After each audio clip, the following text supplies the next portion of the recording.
this, I get so much more. Dial up the F True theme song. You want to hear that? And dial it up. All right. I'll do it. What I'll do is go to. I'll go to. It'll be YouTube. Will be a good. YouTube will have it. Okay. Somebody on birth. And then Troop, yeah. People don't see, right? Think y'all are snot. F Troop. There you go, right up there. Okay. Oh, is he good? Look at that. Okay. Oh, there you go, Tom.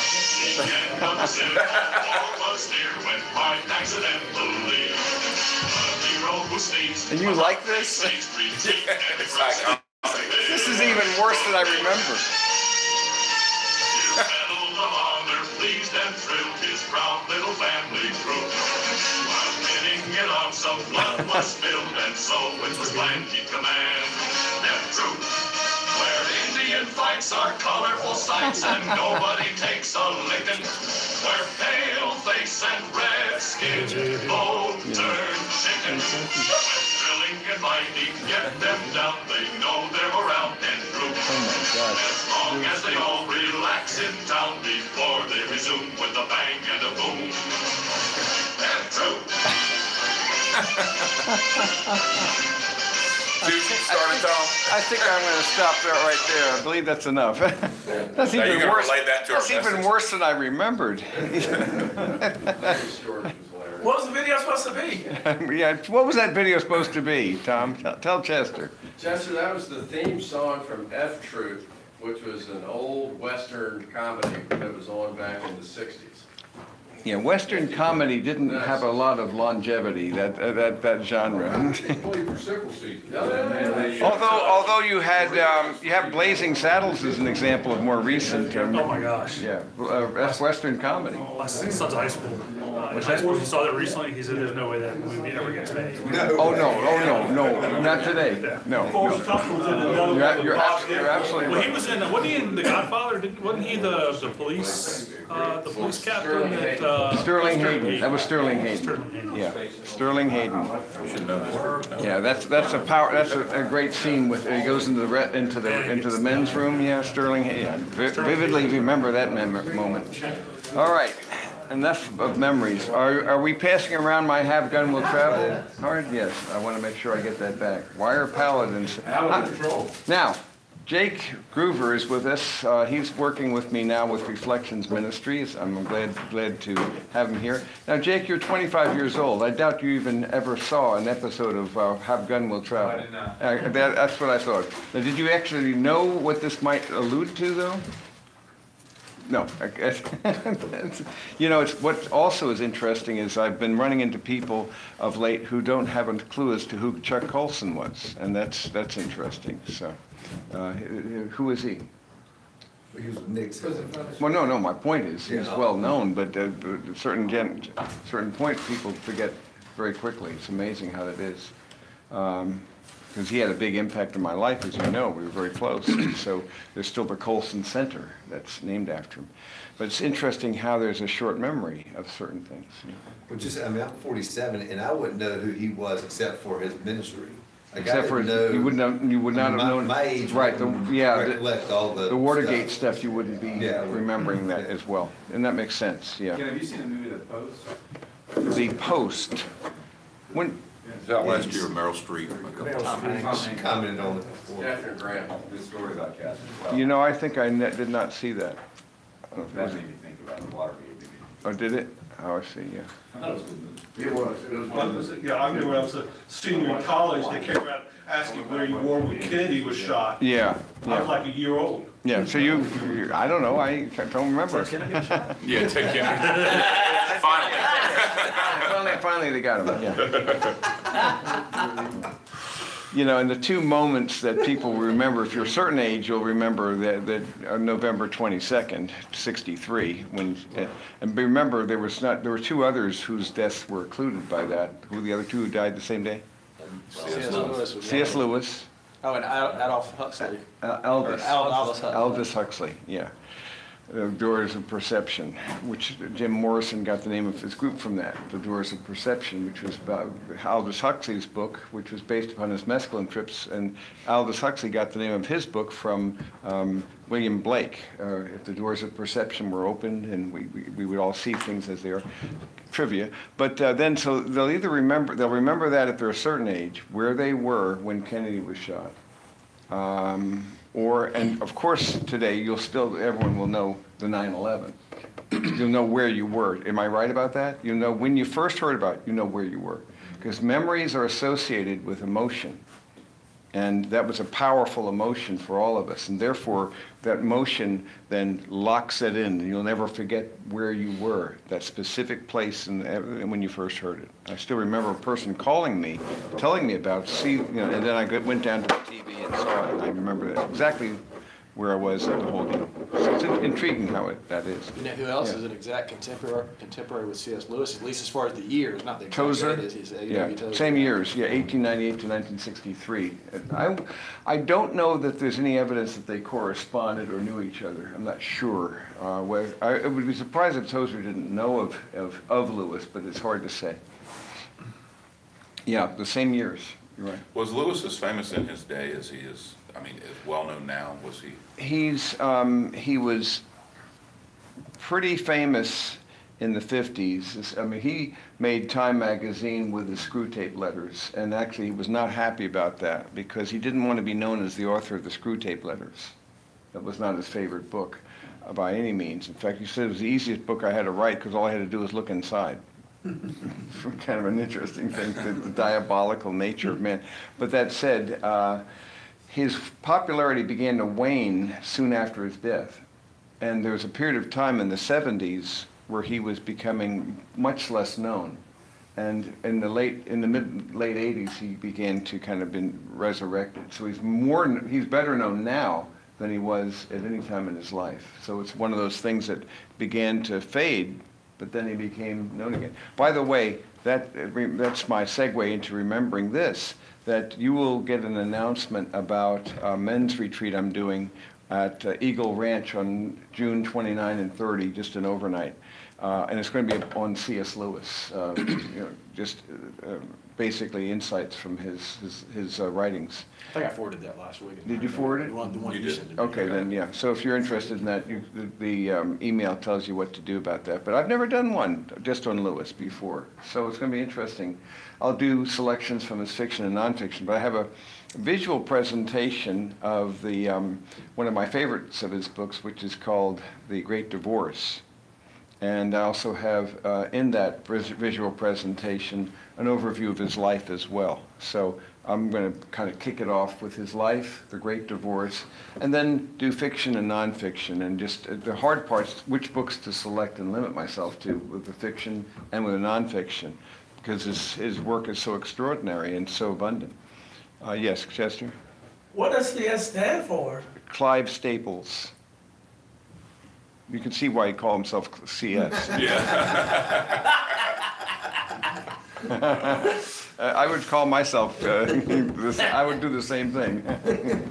What were they thinking? But there you have it.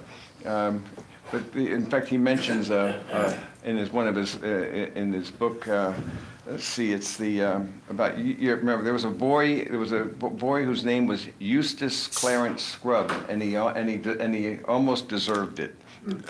Because it goes from there, and he was a nasty little boy. That's the Voyage of the Dawn Treader. So it's hard to say, but I have a pretty good idea which books I'll use and which ones I won't. But he's so extraordinary because he's one of the very rare writers who could be equally facile in both fiction and nonfiction, equally good, and that's extremely rare to have a person skillful in both levels. Also, his children's sequence, the Narniad, the 7 volumes, the guy had no kids. Yet he knew kids better than most adults who have children. They just knew how they thought and what they were like. For various reasons. I think there are reasons for that, but remarkable fellow. Okay, that takes care of that. How do we get off onto all that stuff? Oh, I remember the segue. Yeah, we're talking about this, and then with moments of memory, and then I thought of that, and then it made me think of C.S. Lewis It was because Tom started. Roseanne. Mr. Richard Fader from Fort Lee, New Jersey writes, Mr. Fader, you got a lot of problems. I actually have a wonderful video of hers, which I will not show you right now. I will restrain myself. We are back to James, and we got up to really verse 7, and we were then going to go from there. We're talking about the essence of the first verses, as we recall, is that he's inviting his readership.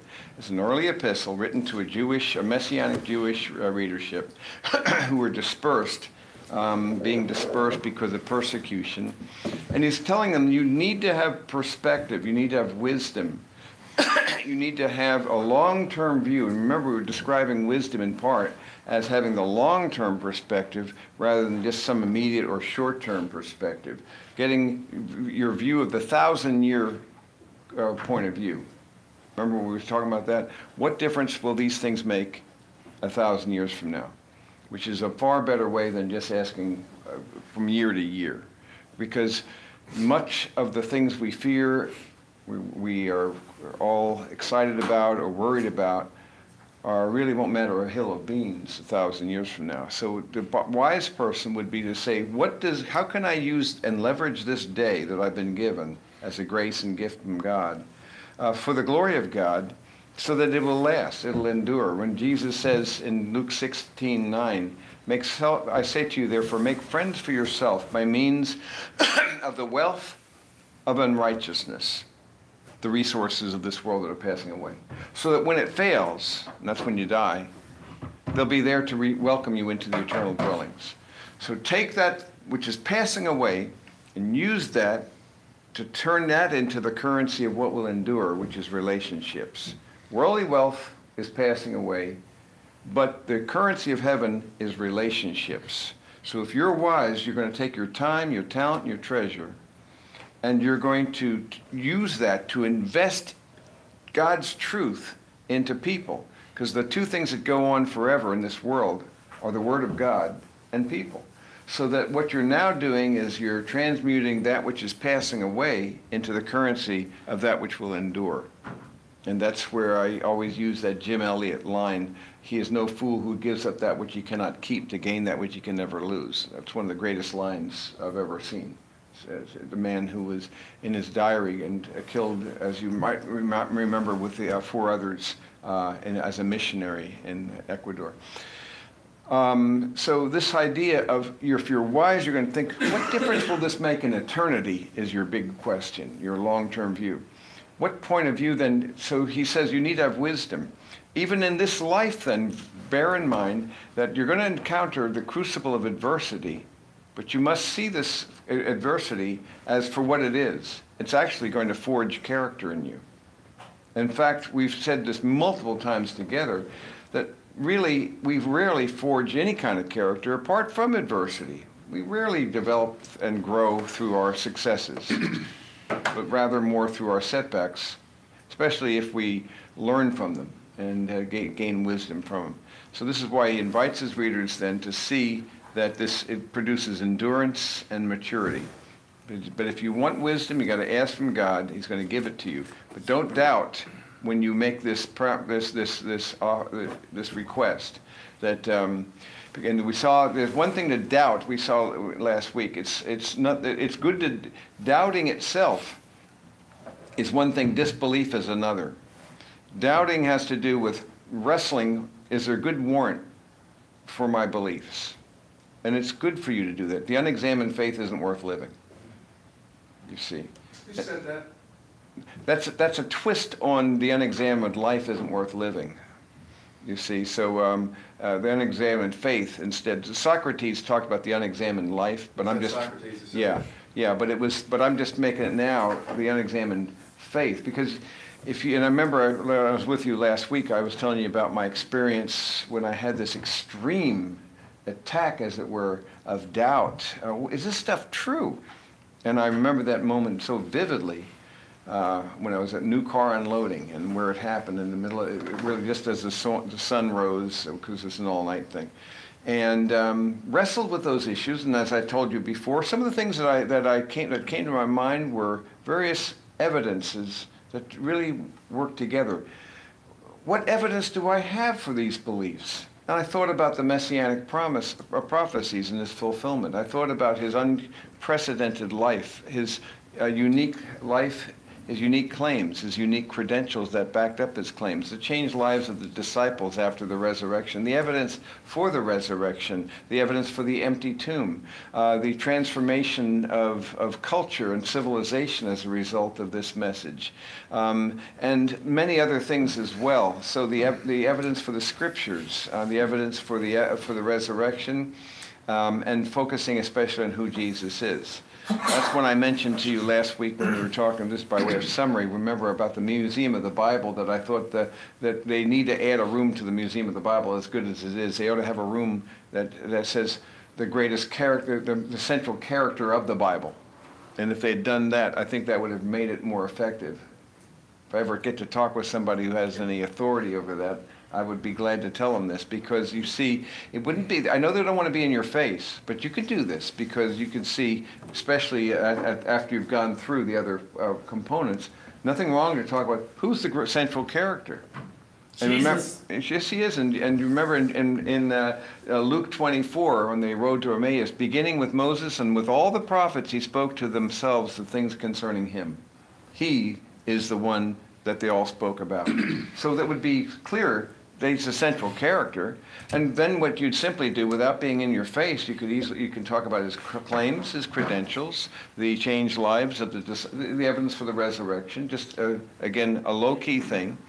And so where a person then has to make a decision, an informed decision, to encourage them, if this is about the Bible, you do yourself a favor by making an informed decision by at least reading one of these primary historical documents, namely the Gospels, because they're primary historical documents. And the fact is that the vast bulk of people haven't really read a Gospel.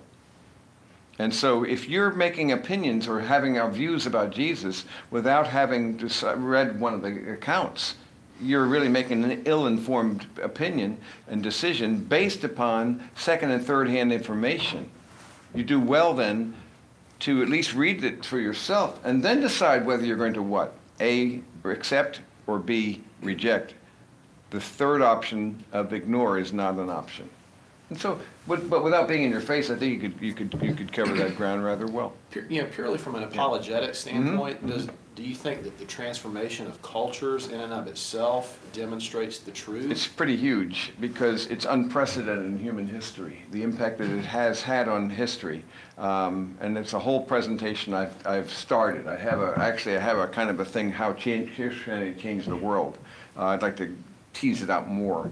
But take any institution, any situation, take education, take medicine, take orphanages, anything, law, literature, whatever it is, music, art, sculpture, any endeavor, science. The only context in the world's history of the world where science, evidence-based science, was ever formulated was in a Christian theistic context.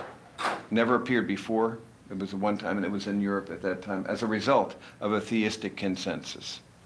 And those are very clear reasons why that would, because theism says that the universe is, in fact, designed, and that our minds are also made in the image of that designer, and therefore there is a reason for a correspondence between what we see and our ability to grasp and so forth, and that it's not a multiverse, but a universe. It's not chaos, it's an ordered place, and that we can actually, and then furthermore, it's not to be worshipped as in the East, or worshipped as in paganism, or in the Eastern religions. It's not to be regarded as an illusion, but it's real, and we are called to have dominion over it, but a responsible dominion. All this stuff is the basis for science. You can just go on and on. That's unique. The basis for hospitals, orphanages, for universities, for all of these things and more. You pick it out, and it's the greatest efflorescence of beauty and truth and goodness in culture that the world's ever seen. It's unprecedented. And now, Europe is basically a kind of a dead zone because they've abandoned that basis, and now you have empty churches and monuments to something that was once alive, but now it's gone because they've lost that Christian view. In fact, as you know, the ECC Constitution eliminates any allusion to Christianity as being a contributing factor to European culture, which is utterly astonishing. What's that? How alive was it really? You consider Europe was basically a Catholic place. They gave Mass in Latin, which Sure. the people couldn't understand. Yeah. The choir was set in the middle of the cathedral, and the common people sat back. They couldn't even see the pulpit. That's true. I mean, it doesn't sound very alive to me. What was alive was the implications it had for education, for hospitals, for orphanages, and for things like that. The average person, however, you're quite right, didn't have a clear portrait of the gospel and really couldn't read, most of them couldn't read it. They didn't have access to the scriptures. There was a tremendous illiteracy, though Christianity had an impact on that subsequently. That's why Gutenberg, it was no accident that he printed the Bible as his first thing on the movable type. But the point is that you're quite right, all the absurdities and the darkness of that, but nevertheless, it kept this vision of these things alive in various institutions, in art and music and other things. The average person, however, and this was the problem, the church itself was preventing the lay person from having access to the unvarnished truth. And so, as you rightly say, that was the other side of the coin. So you have the two sides. Because if people can't read the scriptures from themselves, all they had was the message in the stained glass windows and also the morality plays with it and so forth. That's the only way they'd know much. So the effects on culture were profound, but the effects on people's lives, daily lives, it was another thing entirely. So, and this is why John Wycliffe would die, giving his life, actually being killed. Why? For being so bold as to make a translation of the Bible in English. Why didn't they want a translation of the Bible in their own language? It's Control. Control and power. People get ideas that they can read this. And so it's interesting that the Reformation coincided with Gutenberg's the printing press. Now remember, he didn't invent the printing press; he invented movable type. But the results of this were so astonishing. Suddenly, literacy rose, accessibility to Scripture rose. It went up like crazy, and suddenly, because it gives people ideas, and then you lose control when they get ideas, and you say, well, what you're saying here doesn't make sense to this, because remember the phrase "hocus pocus." You know where that came from? It came from the people hearing Latin, not knowing what it sounded. Hoc est corpus meum. This is my body. But it sounded to them like hocus pocus. So there you have it. So little known trivia. But the point is that it's all it was hocus pocus, and they weren't facing the audience. Their backs were to the audience. And behind this reredas, they couldn't see anything. And it was all, that's what it was. It was a mystery. So, was there ever a period of time where Christianity was welcoming to the common folks in Europe? I mean, it was much more. Moving away from it? Yeah, Celtic Christianity was much stronger in that respect. And really, it's interesting that Celtic Christianity was not influenced by Rome. It was influenced by other sources, and had its own independent life. And it was really, if you read Cale's book, How the Irish Saved Civilization, it's their work is what kept the knowledge going in the Dark Ages, and so that's another discussion. There were places like that, but too few and far between. Here's the thing: getting the scriptures into the hands of the laity is the first thing. The second thing is getting the ministry back into the hands of the laity. Instead of it being professionalism and institutionalism, the whole idea was the mass volunteerism. And that's what kept it really vibrant and alive, volunteerism. And it was something of the people in the first centuries until Constantine. And then with the conversion of Constantine, that was the killing of volunteerism, and it really actually institutionalized the church. As good as it was in some ways, it was disastrous in others. A lot behind driving Martin Luther in the Reformation. What was driving? Communication Yes, out to everybody. that is so, and that's why he created a German Bible. He actually went to the trouble of doing a German. It's an astonishing. If he just did that one thing, it would have been enough, because he took all these dialects from German, about 57 dialects, and turned it into one fundamental language. And so he unified the German language as a byproduct of actually creating this Bible. Why did he do that? Because he wanted people to read it in their own language. And John Huss lost his life for the same reason, and John Wycliffe, and William Tyndale. And so all these early writers, they saw that vision, and their desire was get the scriptures into the hands of the laity, and get the ministry into the hands of the laity was the other component, not just making it something that only the professionals do. There's an interesting show on Netflix about Martin Luther. Is there? That I think came out within the last year. You find it to be pretty good? Yeah. To Darren's point, I thought there was like an uprising that was supporting Martin Luther because of what he did. That's what gave him a little bit more of a sway in that died at Wittenberg or whatever it's called. But it seemed like that they were supportive, that he was kind of a celebrity in his own town because he did all that. So, but they weren't the common people, right? They were supportive. Yeah, to some degree that's true. But their politics, Charles V and all of that, there was a lot of levels that were going on, and also with the Reformation, that was more in the north, and in the south it was more Catholicism. The book to read, by the way, my friend Glenn Sunshine wrote a simple little book. But very, very, very helpful, called Why You Think the Way You Do. Terrific name.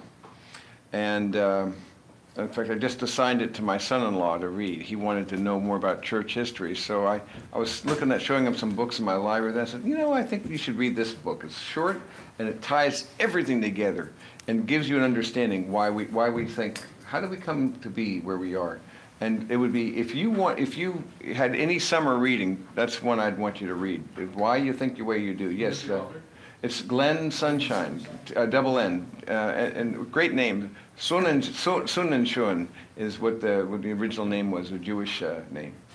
Is it strictly based on religion, or is it broader? No, it's broader than that. It has to do with philosophy. It has to do with it's worldview. It's more than religion. His book is explaining how we've come to the Enlightenment and the implications of that, much more broad than just religion as such. And Glenn is a marvelous translator of these technical things and making them really available in a way you can get, and he's a very precise thinker. It's written, it says, the story of Western worldviews, from Rome to home. From Rome to home. That's as good a summary as I can give it.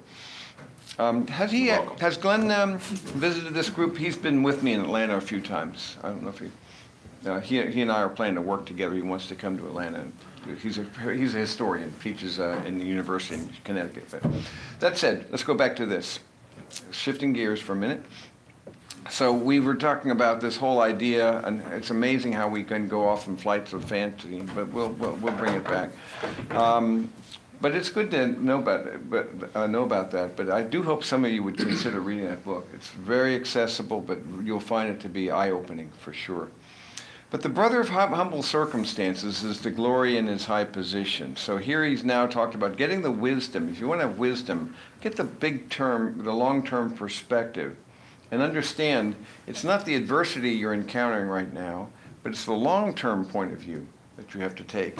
That you have to see, what is this life about? And it's really a life in which we are being called to become mature in Christ, to grow in him, and to leverage adversity to our own spiritual gain. But the brother of humble circumstances is to glory in his high position, and the rich man is to glory in his humiliation. Because like flowering grass, he will pass away. For the sun rises with a scorching wind and withers the grass. This is a common metaphor in the Hebrew Bible. It's used in Isaiah 40. It's used in Psalm 103. It's a very important metaphor. And the flower falls off, and the beauty of its appearance is destroyed. So too, the rich man in the midst of his pursuits will fade away. What is he saying when he says, the brother of humble circumstances is to glory in his high position, but the rich man's to glory in his humiliation? What do you think he's saying in that text?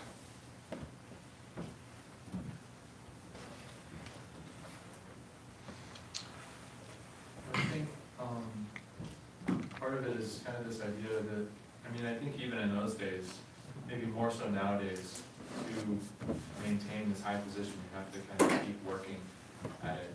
I mean, a rich position, to clarify. You have to keep working at it, you have to keep putting your life into it, but even while you're doing that, you're growing older and you're kind of fading away. Yes. And so, of course, you know, that goes back to just the kind of curse of riches is that you don't take them with you, so the longer you work at them, kind of the more they're slipping away, and that's evident for everyone to see. It's almost yeah, and that's a good point, because it is fading away, and his whole metaphor of a flower fading away, and you're giving your life to this because you're making that your identity. Because as we know, the more we have, when there are three downward pulls of wealth, and the scriptures don't say it's wrong to have wealth. It just says you need to understand, though, it's not neutral, and you need to leverage it for spiritual gain. And the three downward pulls is that your tendency, you'll be tempted to be proud about it, as if your hand and the might of your work did it, rather than God who gave you the power to do it. Not only pride, but secondly, it'll become your source of identity and security. That'll be a temptation. Remember the rich young ruler? What happened? Why did he go away? He went away sorrowful. Why? He didn't want to give away. Couldn't give it up. Yes. Why did Jesus say, go and give it all to the poor? He didn't say to everybody. Because it was his God. That was his God. And he says, if you want to follow me, I will brook no rival. You must, in fact, let go of anything that will defeat your allegiance to me.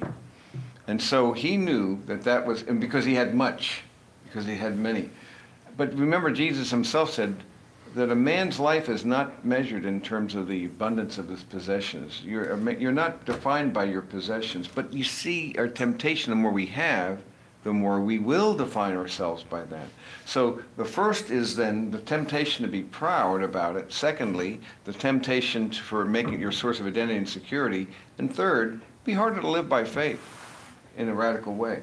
1 Timothy 6 is the passage to go to. Yes? There's an interesting novel from the 50s called Dear and Glorious Physician by Taylor Caldwell. Which yeah, I never read that. Fictionalized account of the life of Luke. Is that right? So, I didn't know that. So Luke goes to during his life try to meet people that were central to in Jesus' life and people that had interacted with him. And by chance, he actually runs into the rich young ruler. Oh, he does. Later, and the rich young ruler sort of testifies as to his encounter with Jesus, and one of his great regrets is that he didn't act in the moment. That he realizes that Jesus was really the key to his salvation and eternal life. And I see. Eventually got to the point where he was able to use his wealth, where it wasn't his identity, but he used his wealth. Right. I got you. Isn't that's interesting? I didn't know. Taylor Caldwell. Yeah, but it was written in the 50s, but it's very timely. Yeah, I've heard the title, but I never read the book. But I was a doofus and didn't read much in those days anyhow. This goes to the text I was just referring to. If we have food and covering, with these we would be content. Note the low baseline of contentment. Basic. And there were times Paul didn't even have that.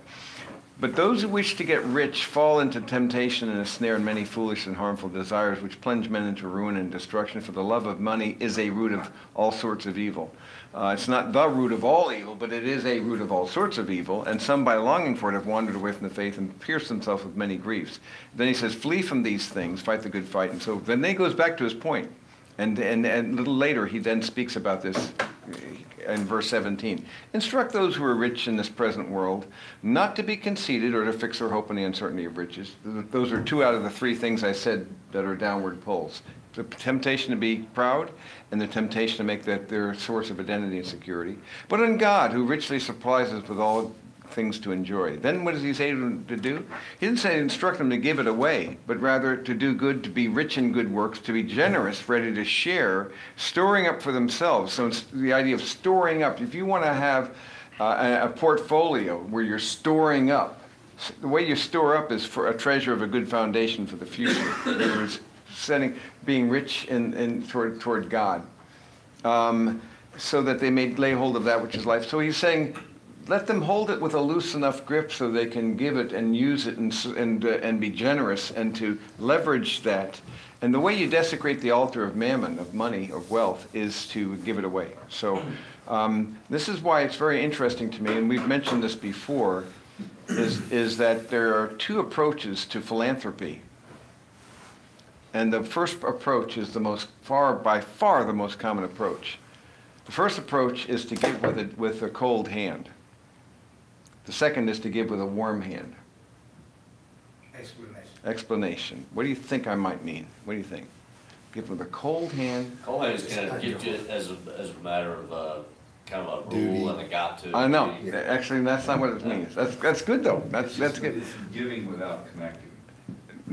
That's good too. But it goes back to what the Lord loves a joyful giver. Yes. So your state of your heart when you're doing it. But what I mean by a cold hand, or what I'm referring to, is that giving after they're dead versus while they're alive.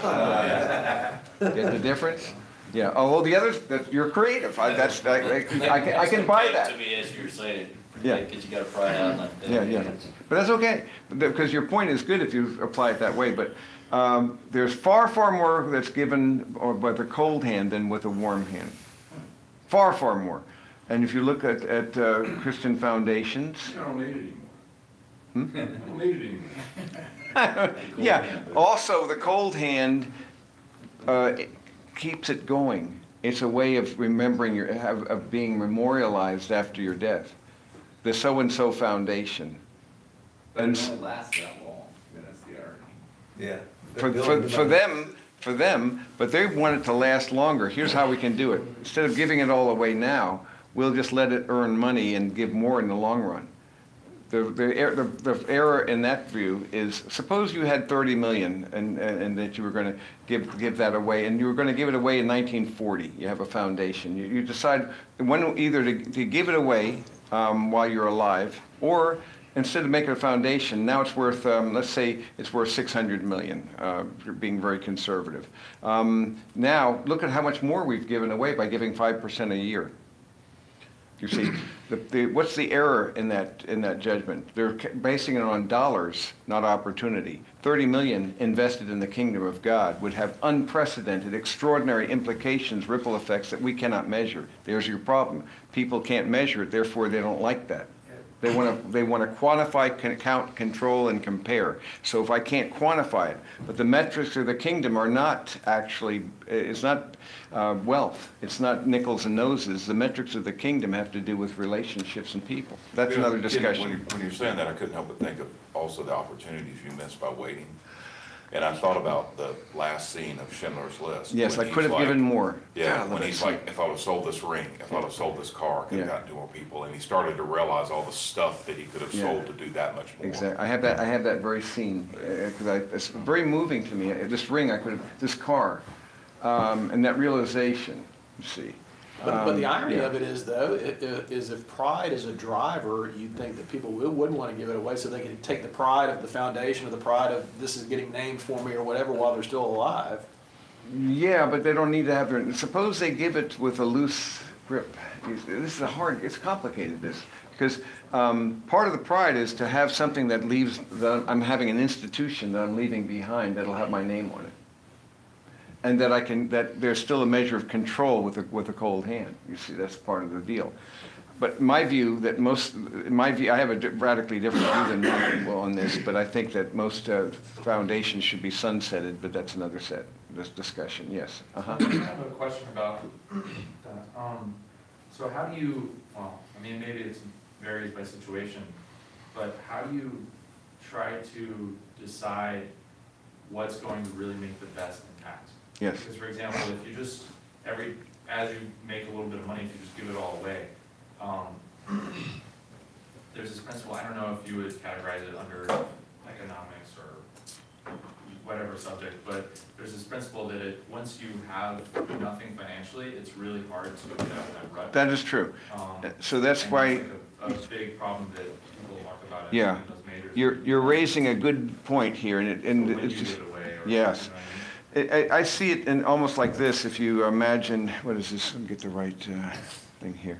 I see it almost as if you had this kind of like a bucket here, and that there is like there's water in here and so forth, and you're giving a certain amount of away here. And so if you have this little siphon here, and this is a certain amount that you're constantly giving away, but if you reach a certain point in this bucket, that you've decided how much is enough.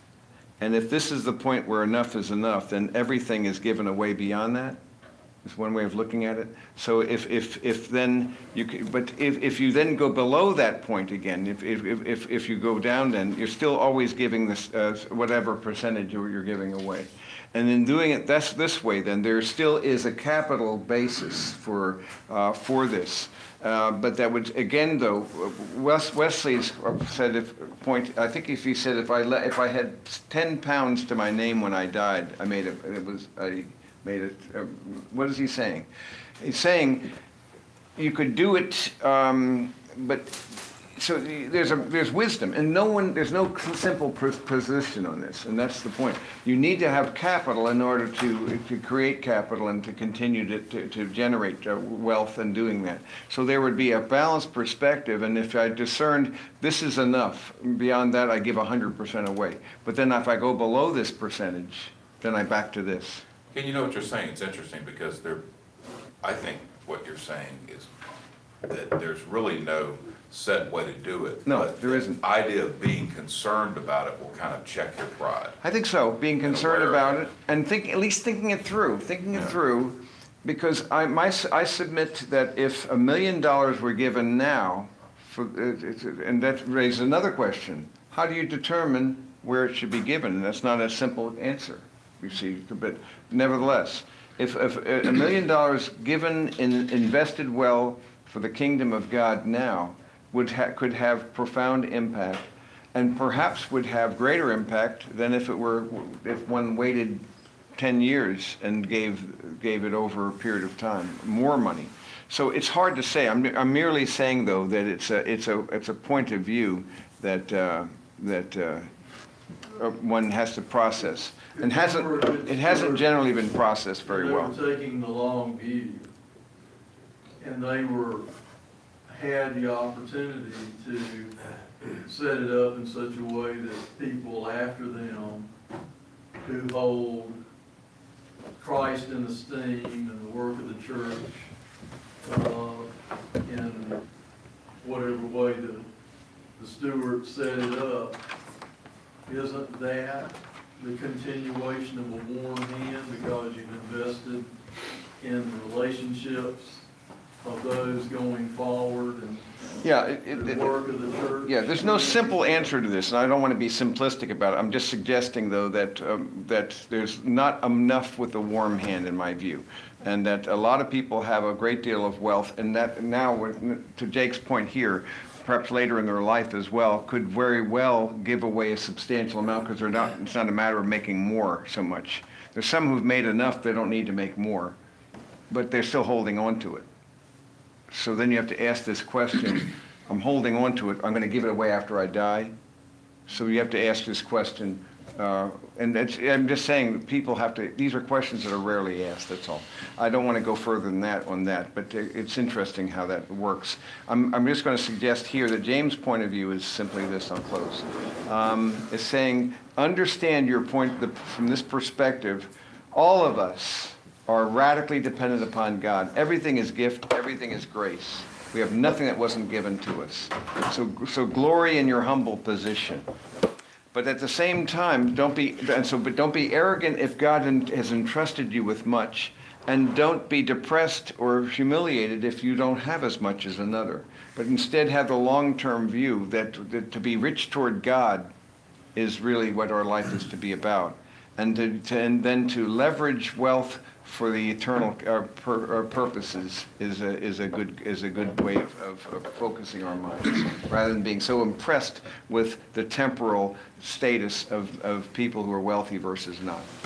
James talks about that a little bit later too. That's enough. Thank you, sir. Announcements or prayer requests? One of the guys I worked with, Lakeland here last weekend, just remember their family, last name Fredericks.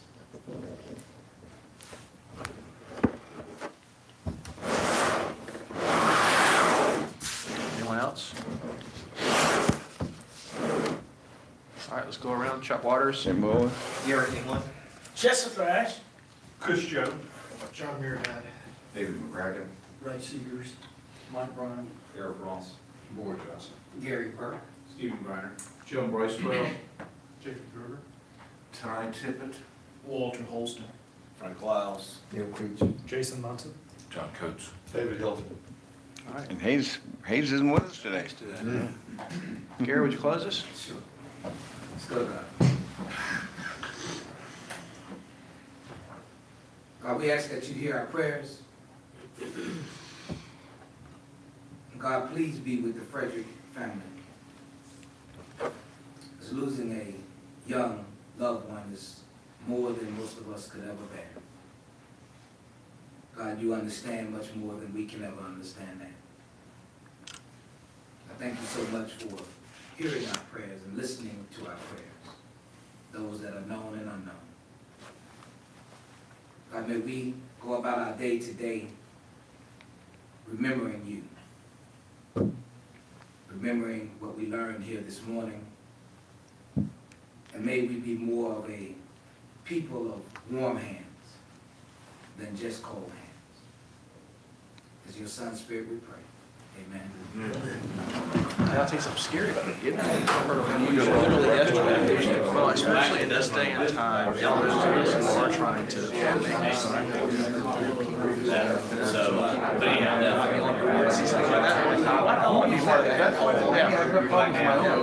Yeah, so you're just feeding that moment. Go back up. Hey, Jason, should I use your Gmail from now on? Yeah.